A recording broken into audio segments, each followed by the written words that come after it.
Hello. तर विद्यार्थी मित्रांनो, we have to learn our remaining parts of our 8 standards festivals of North East India. तर उत्तर भारत आणि किंवा ईशान्य भारतातील जे काही सण आहेत या सणावर आपण डिस्कस करतोय. कारण तसं जर पाहिलं तर पूर्णपणे याच्यामध्ये की भारतीय संस्कृतीला एक विशेष महत्त्व आहे. कारण western countries attracted by our cultivation, our traditions, because in our India we always celebrate lots of festivals according to their religion and caste or creeds. कारण भारत देशामध्ये 18 पगड जाती राहतात आणि त्यानुसार हे लोक आपापल्या जातीनुसार, आपापल्या प्रथेनुसार, आपापल्या धर्मानुसार सण उत्सव साजरे करत असतात. तर दक्षिण भारतामध्ये किंवा उत्तर भारतामध्ये किंवा पूर्व भारतामध्ये किंवा भारताच्या कोणत्याही कानाकोपऱ्यामध्ये जर गेलो आपण तर आपण तिथे एका वेगळ्या संस्कृतीचं दर्शन घडतं. मग आपण माग किंवा in hour before lecture first lecture we had learned about Assam. Now we have to learn Manipur. Before learning the lesson, writer want to tell us about the charming festival of Manipur, Ningol Chokuba. निंगोल चौकुबा हा मणिपूरचा एक आनंददायक मजेदार असा सण आहे. कारण it's binds and revives the relationship between married girls and there parents. हे आपण मागच्या तासात पाहिलंय की हा जो सण आहे निंगोल चौकुबा हा आई वडिलांचं आपल्या मुलीशी नातं दृढ करण्यासाठीचा किंवा त्यांचे बंध जे आहेत नात्याचे हे अतिशय घट्ट व्हावे यासाठी हा सण आई वडील साजरी करतात. आपल्या मुलीला त्यांच्या मुलांना घेऊन येतात आणि even sumptuous feast and gifts चांगली मेजवानी देतात. त्याचबरोबर भेटवस्तू देतात. आणि during Cheiraoba the Manipur new year festival in April, दुसरा सण मणिपूरचा एप्रिल महिन्यात येतो, त्याचं नाव आहे शेरोबा. या शेरोबामध्ये सुद्धा ते काय करतात, people clean and decorate their houses. लोक पूर्णपणे आपली घरं स्वच्छ सुंदर करतात and prepare special festive dishes. त्या सणासाठी खास अशा फेस्टिव्ह डिशेस तयार करतात. आणि as a part of the ritual, एक धार्मिक प्रथा म्हणून the villages climb the nearest hill top, की जे खेडेगावचे जे लोक असतात त्या दिवशी जो फेस्टिवल आहे हा शेरोबा. त्या शेरोबा नावावरून काय की त्या एक देवाचं प्रतीक म्हणून किंवा as a part of the ritual, एक धार्मिक प्रथा म्हणून the villages climb the nearest hill top for they believe that this will help them rise to higher plane in this life. कारण प्रत्येक धर्माला काहीतरी त्याच्या प्रथेनुसार, संस्कृतीनुसार एक महत्त्व असतं त्या सणालाही. म्हणून एक धार्मिक विधी म्हणून किंवा धार्मिक कार्य म्हणून त्या दिवशी गावातली लोक जवळच्या टेकडीवर जातात आणि तिथं तो का जातात टेकडीवर, for they believe that this will help them rise to higher plane in this life. कारण या जीवनामध्ये पर्वतासारखं उंच असं जीवन, उच्च असं जीवन असावं, त्या हेतूनं ते टेकडीवर जातात, त्या देवाची पूजा करतात. हे असे मणिपुरी लोक करतात.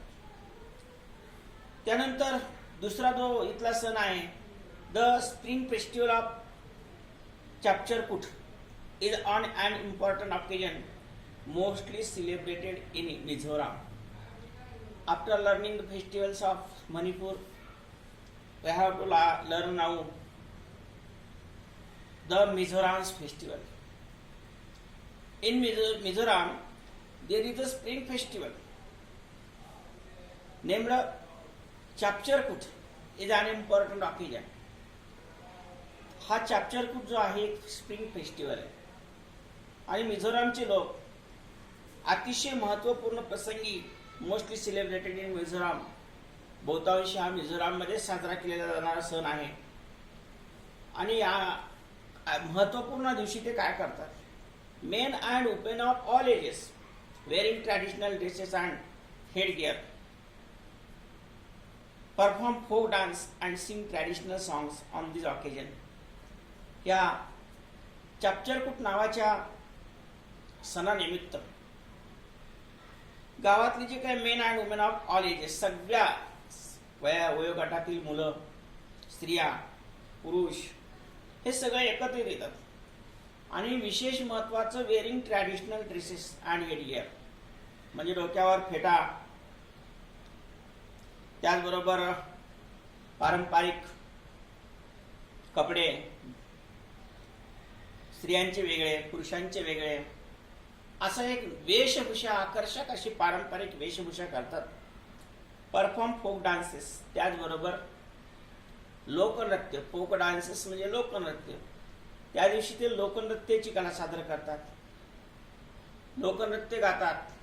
कारण जुन्या काळी आजकालचं जे काही टी व्ही आहेत, मोबाईल्स आहेत, एवढं काही नव्हतं आणि मनोरंजन म्हणून हे लोक सगळे सण सेलिब्रेट करायचे.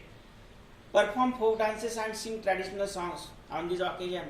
आणि ह्या चापचरकूट नावाच्या सणानिमित्त कुणी कॅप्चरकूट म्हणतात, कुणी चापचरकूट म्हणतात, त्यानुसार फोक डान्स आयोजित करायचे, पारंपरिक गाणे गायचे आणि एन्जॉय करायचे त्या दिवशी, त्या सणानिमित्त.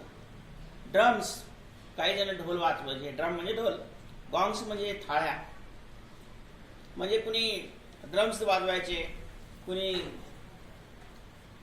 घंटा वाजवायचे, कुणी चिपळ्या, सिम्बल्स म्हणजे चिपळ्या, add to the festive year. आणि हे सगळे त्या उत्सवाला, सणाला ड्रम, ढोल, ताशे, झांजा, चिपळ्या, घंटा हे सगळं ह्या फेस्टिव्ह इयरमध्ये पूर्णपणे मजेदार असं आकर्षण वाटायचं. सण साजरा करायचे, नंतर आनंदामध्ये साजरा करायचे. त्यानंतर Wangala or the 100 drums festival is the most important festive celebrated by Garos in the village of Meghalaya. आता यानंतर आपण मेघालयामध्ये जाऊ. मिझोराम नंतर मेघालयात कोणते सण साजरे करतात, which festivals do Meghalayan people celebrate. तर वंगाळा नावाचा हा एक सण आहे ह्या मेघालयात लोकांचा. ह्याला दुसरं नाव आहे 100 ड्रम फेस्टिवल. म्हणजे Wangala or the 100 drum festival is the most important festival celebrated by the Garos. आणि हे गरोज लोक in the villagers of Meghalaya, म्हणजे मेघालयामधील जे गरोज नावाचे लोक आहेत, हे गरोज लोक अतिशय महत्त्वपूर्ण सण साजरा करतात. त्याचं नाव आहे 100 ड्रम फेस्टिवल किंवा वंगाळा. हे गरोज लोक साजरे करतात. This harvest festival is celebrated to mark the end of the period of hard work. आता कोणतेही अतिकष्ट झाल्यानंतर कुठंतरी आपला आराम, निवांतपणाही थोडासा शरीराला आवश्यक असतो आणि शेतकरी बांधव वर्षभर काम करताना कुठला तरी सणाचा अनुभव आनंदाने घेतात. पण हा वंगाळा जो आहे तो हा मेघालयन लोकांचा हार्वेस्ट फेस्टिवल आहे. हार्वेस्ट म्हणजे कापणी करणे, शेतातील पिकांची कापणी करताना, म्हणजे पिकांना पेरणी झाल्यानंतर, त्याची निंदणी झाल्यानंतर जेव्हा पीक ह्याच्यामध्ये येतं म्हणजे काढण्यासाठी तयार होतं त्याला हार्वेस्ट म्हणतो. आणि हा त्या काढणीच्या काळातील सण हार्वेस्ट फेस्टिवल म्हणतात. Is celebrated to mark the end of period of hard work. आणि हा सण साजरा करण्याचा उद्देश काय? एकच उद्देश आहे की आपल्या कष्टाचं अति कष्टाचं काम संपलेल्या काम आणि कुठेतरी आनंद मानायचा आहे. Which naturally brings a good harvest, की जेणेकरून आपल्याला अतिशय चांगलं सकस नैसर्गिकपणे चांगलं पीक आपल्याला मिळवून देत आहे. The dance performed during the festival has two parallel lines. मग हा डान्स परफॉर्मन्स कसा करायचा या फेस्टिवलच्या सणानिमित्त व या सणानिमित्त? The dance performed during the festival has two parallel lines. म्हणजे हा डान्स या सणानिमित्त, कारण हार्वेस्ट सीझन असल्यामुळं the dance performed during the festival has two parallel lines. आणि या फेस्टिवलच्या काळामध्ये जो काही डान्स परफॉर्मन्स असायचा तो अतिशय समांतर लाईन्समध्ये असायचा, समांतर रेषेमध्ये असायचा. कसं करायचं? सारखेपणा, समांतर, इक्वॅलिटी कशी असायची? One of the men and the other of women. म्हणजे one of the men and the other of women. एका बाजूला एक माणूस असायचा, पुरुष घ्यायचा, आणि दुसऱ्या बाजूला स्त्रिया असायच्या. म्हणजे एकीकडे पुरुष एकीकडे स्त्रिया, अशा दोन रांगा व्हायच्या. आणि क्लॅड इन दिअर फेस्टिव्ह कस्ट्यूम. आणि मग जे काही या पारंपरिक सणामध्ये जे काही वेशभूषा असते त्या पूर्णपणे त्यांची जी वेशभूषा असेल ही सगळी त्यांनी वेशभूषा केलेली असायची. While the men beat the drums. आणि माणसाचं काम वेगळं असायचं आणि त्यानंतर स्त्रियांचे काम वेगळं असायचं. While the men beat the drums. आणि जेव्हा पुरुष लोक ड्रम्स वाजवायचे, the lines of dancers move forward together in a rhythmic manner. आणि मग डान्सर्सची जी रांग आहे ती पूर्णपणे, while the men beat the drum, the lines of dancers move forward together in a rhythmic manner. आणि मग ही जी काही पुरुष लोक ड्रम वाजवायचे आणि ही नृत्य करणाऱ्यांची जी रांग असायची ती move forward together in a rhythmic manner. आणि अतिशय शांतपणे तालासुरामध्ये रिदमिक मॅनरमध्ये हे सगळं एकत्रितपणे डान्स करायचे. The main feature of festival in Tripura. त्याच्यानंतर जो दुसरा फेस्टिवल आहे तो आहे त्रिपुरामधला. आता एक एक भागामध्ये, कारण ईशान्य भारतामधील हे सगळे सण आहे, त्यामधील तो दुसरा जो आहे त्रिपुरामधला. The main feature of festivals in Tripura. म्हणजे त्रिपुरामधील ह्या मुख्य जे सण आहे या सणाची जी उत्सव आहे किंवा वैशिष्ट्य आहे is that all the people join in the celebration. आता त्रिपुरामध्ये हा जो सण साजरा केला जायचा त्या सणाचं उद्देश आहे की सगळेच लोक, घरातील कुटुंबीय, गावातील सगळेच लोक या सेलिब्रेशन मध्ये सहभागी व्हायचे. Many of the dances performed during some of the festivals. आता ह्याच्यामधले जे काही डान्सेस, कारण खरं पाहिलं तर दक्षिण भारताला नृत्याचं जनकच म्हटलं म्हणायला हरकत नाही, कारण सगळे जे काही डान्सचे प्रकार आहेत ते तिथूनच उगम पावला त्यांचा. म्हणून many of the dances performed during some of the festivals. म्हणून बरेचसे डान्सेस जे आहेत हे some of the festivities represent hunting. मग त्यामध्ये fishing, food gathering and various other activities. मग आता ह्यामध्ये जे काही main of the dances perform during some of the festivities म्हणजे जे काही सण उत्सव आहे या सण उत्सवामध्ये जे डान्स असतात ते डान्स पूर्णपणे त्यांच्या दैनंदिन कामाशी रिलेटेड असतात. Represent hunting. उदाहरण म्हणून जर सांगायचं असेल तर शिकार करणारे लोक शिकारी करत त्या पद्धतीचा डान्स. मासेमारी करणारे मासेमारी करत. फूड गॅदरिंग, अन्न गोळा करणारे लोक त्या पद्धतीने डान्स करत. आणि व्हेरियस अदर ॲक्टिव्हिटीज. आणि जेवढ्या ॲक्टिव्हिटीज आहेत त्या पद्धतीनं प्रत्येक ॲक्टिव्हिटीजचा कुठला तरी भाग त्या ह्याच्यामध्ये त्यांच्या डान्समध्ये यायचा आणि हे सादरीकरण अतिशय सुंदर करायचे. Some of the festivals attract people from all over India. मग असे बरेचसे जे काही त्यांचे सण आहेत ह्या त्रिपुरामधले हे पूर्ण आपल्या भारत देशातील बरेचसे लोक या सण उत्सवामुळे आकर्षित होतात. Attract people from all over India. संपूर्ण भारतातील लोक या सण उत्सवाच्या काळामध्ये आकर्षित होतात किंवा त्यांना तो आवडतात. या त्रिपुराच्या सण उत्सवानंतर we have to go toward the Nagaland. आता आपण नागालँडमध्ये जाऊया. Nagaland people which festival do they celebrate. नागालँडचे लोक कोणता सण साजरे करतात ते पहा. Nagaland consist of different groups of people. नागालँडमध्ये अनेक वेगवेगळे ग्रुप्स आहेत. कॉन्सिस्ट ऑफ म्हणजे त्याचा समावेश असणे.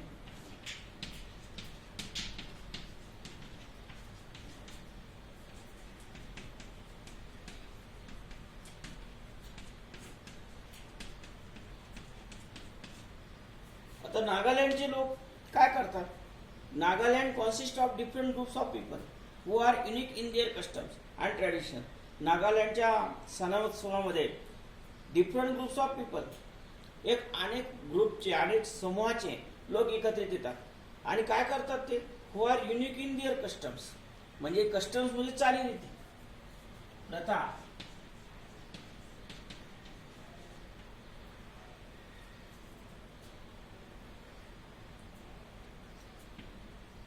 कस्टम्स चालीरीती, आणि कस्ट्युम्स म्हणजे वेशभूषा असा संदर्भ येतो. म्हणून Nagaland consist of different groups of people who are unique in their customs and tradition, म्हणजे कस्टम्स अँड ट्रॅडिशन म्हणजे चालीरीती आणि जुन्या परंपरा प्रथा. Nagaland consist of different groups of people who are unique their customs and tradition, आणि नागालँडचे लोक जे काही एकत्रितपणे त्यांच्या संस्कृतीनुसार, परंपरेनुसार सण साजरे करतात. And the festivities they celebrate, आणि अनेक सण उत्सव एकत्रितपणे ते साजरे करतात. Songs and dances from the soul of these festivals, म्हणजे through which their oral history is passed down, आणि मग त्यांचे जो तोंडी इतिहास जो आहे तो तोंडी इतिहास व्यक्त करण्यासाठी ते काय करत की जे गाणे, नृत्य, सोल ऑफ दीज फेस्टिवल्स, गाणे आणि नृत्य यांच्या सणाचा आत्मा आहे, आणि त्या गाण्यातून पूर्ण आपली ओरल हिस्ट्री जी आहे ती ओरल हिस्ट्री ते सांगत असत. A major festival is most celebrated mainly in the villages after the sowing season. आता जसं आपण मागचा सण हार्वेस्टिंग सीझन होता, आता हा जो नागालँडच्या लोकांचा सण आहे तो सोविंग सीझन आहे, म्हणजे ज्यावेळेस पेरणी करायची असते त्या पेरणीच्या काळातील हा सीझन आहे. सोविंग म्हणजे पेरणी करणे.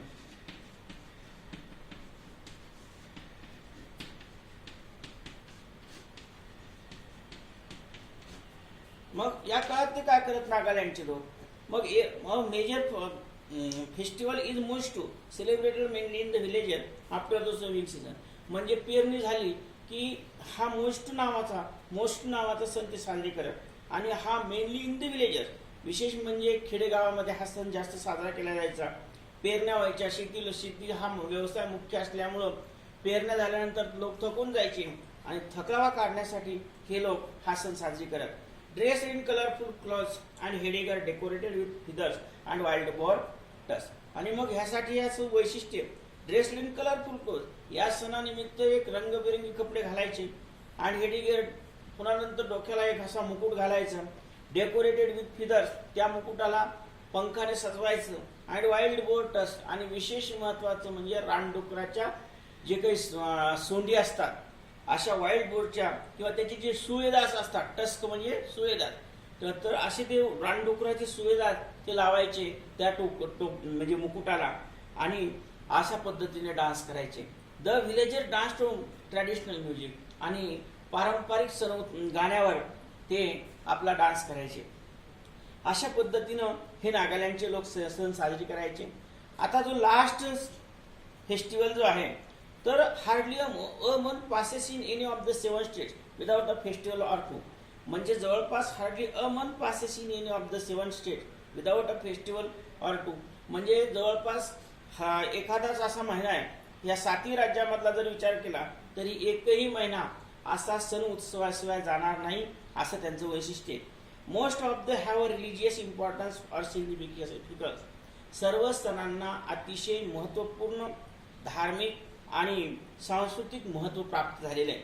As the people offer thanks to the gods for a good harvest to prosperity, आणि विशेष म्हणजे शेतीवरच सगळा व्यवसाय असल्यामुळं शेती निसर्ग देवतेचं ते स्वागत करत. As the people offer thanks to the gods, ईश्वराचे आभार मानण्यासाठी, आणि ईश्वरानं आपल्याला खूप काही भरपूर पीक दिले. For a good harvest to prosperity, आपली शेतकऱ्याची समृद्धी व्हावी, भरपूर उत्पन्न मिळावं, आणि ते ईश्वरानं देवानं आपल्याला ते मिळवून दिलंय, यामुळे त्यांची श्रद्धा खूप असायची, आणि ते देवाचे आभार गाण्यातून नृत्यातून मांडायचे. और ask for protection against calamity. आणि तसंच नुसतं म्हणजे आभारी मानायचे नाही, तर त्याचबरोबर देवाला मागणी करायची की हे ईश्वरा, प्रोटेक्शन म्हणजे रक्षण,